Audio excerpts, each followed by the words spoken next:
Hello, everyone. My name is Anastasia, and I'm one of organizers of PyBerlin. Today, we are having a podcast, which is something special for everyone listening right now. And we have Xenia joining us today. PyBerlin is super thrilled to have you here and to get to know you and your experience. Could you please briefly introduce yourself and maybe tell us a bit more about your experience in software development?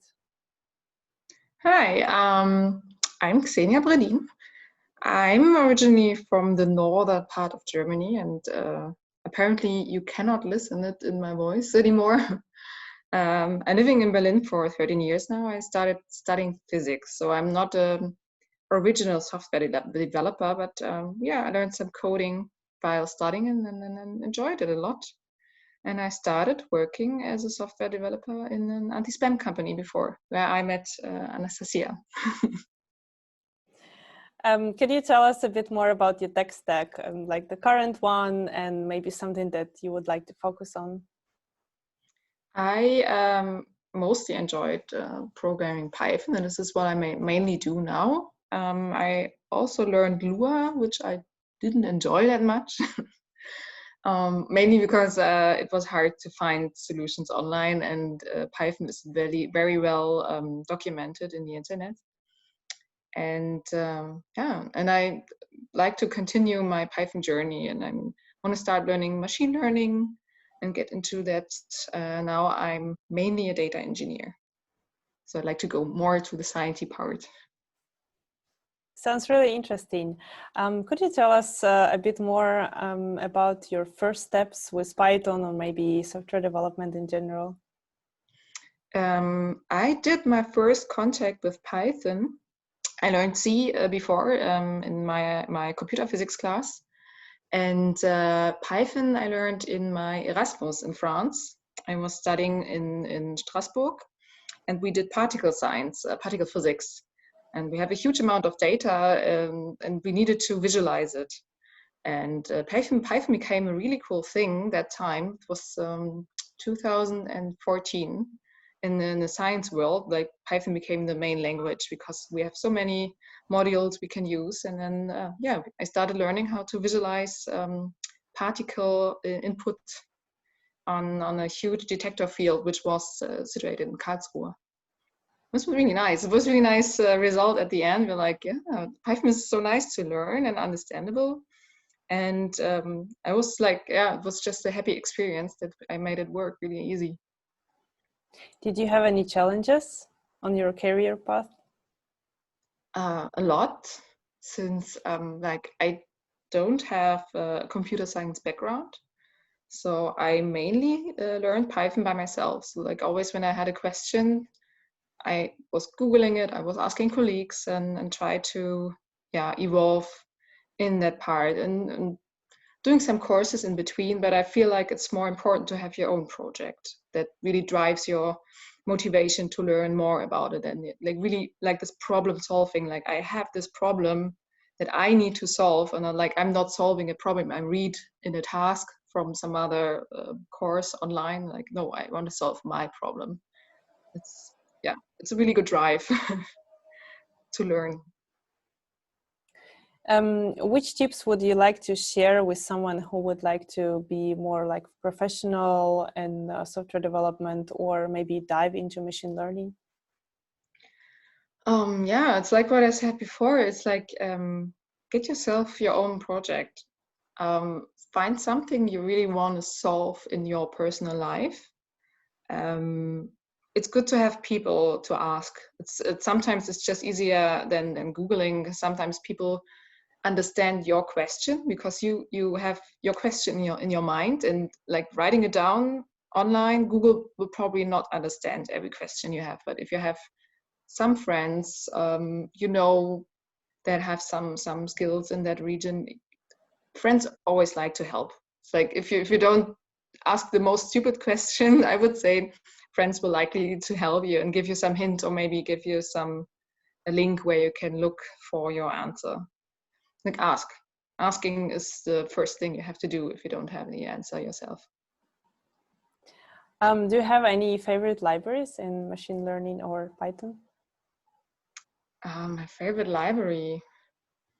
I have so many, but I enjoyed a really nice one for mailing. Because at my job, I had because of my recent job, I got introduced into emails, and then my current job, like, you did something with emails. It's your task. You do it because you know emails best. And someone took the very complicated mailing library from Python and put it into a really small one that really has the most necessary use cases you want, like get an email, look at the attachment. I think it's just called mail parser. Very simple, like making something complicated very simple. That's what I like about Python. Lots of people take the time doing that. Yeah, that's also a benefit of the community. People love sharing ideas and helping each other. Yeah, making stuff sleek. Yeah, also that. What inspires you the most in software development?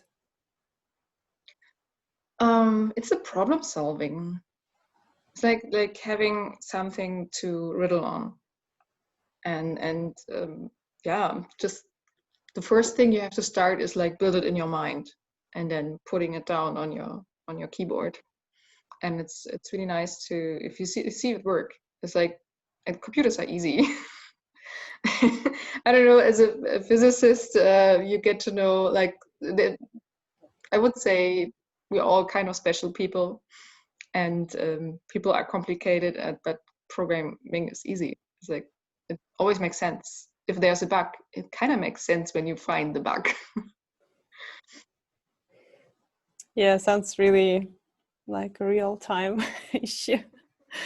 Do you have any tips for someone who is looking for a job as a newcomer, like a junior developer or maybe intern with no experience?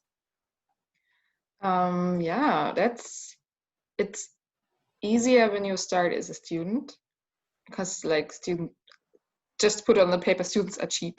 So for a company to get you in paying just the least amount they have to pay you, it's a good entry point. Like, you don't have to work full time. So yeah, that was my case. Like, I entered the software development part like as a student worker. It's for them, they don't have to invest that much in you, and for you it's nice to have a first look into it before committing too much, because you can still change. It's easy to go, it's easy to change if you're not full-time working. And yeah, ask your friends. Again. Did you have a period after this studying period and also being a student when you felt more like comfortable that you're on the next level already?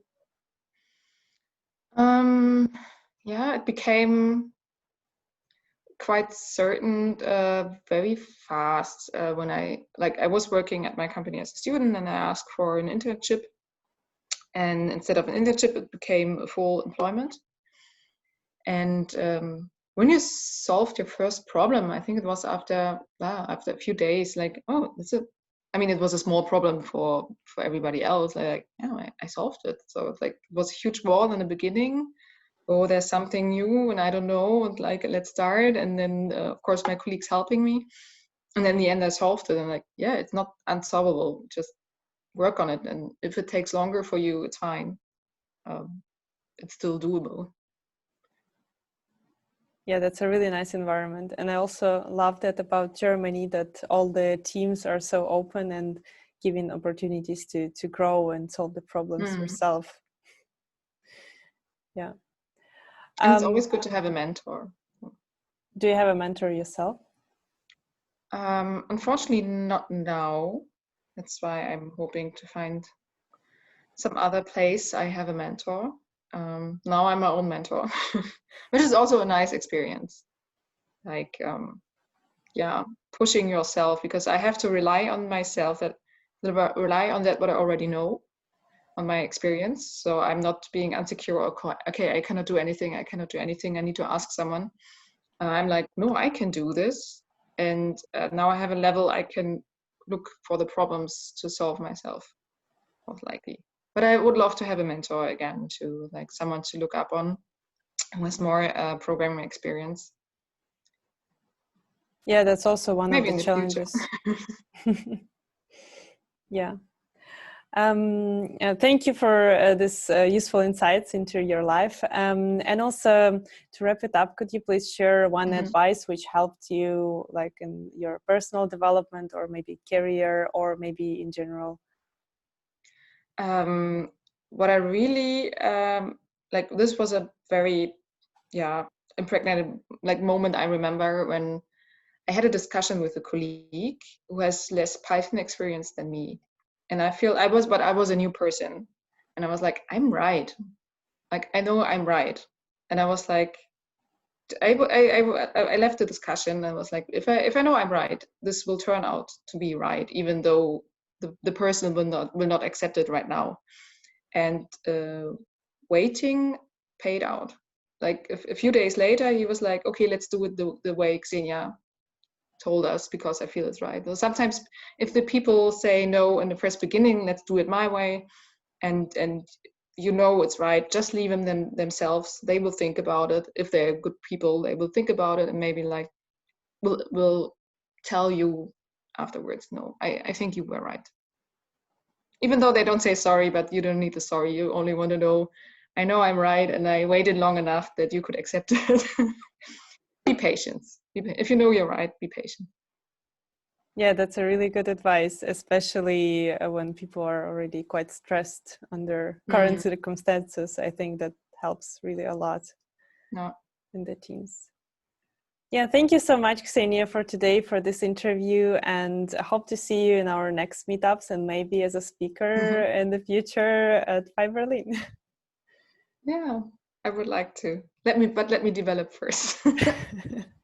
Sure, no worries. I need to learn. I still need to learn so much. Yeah. Okay, thank you. Thank you. Bye.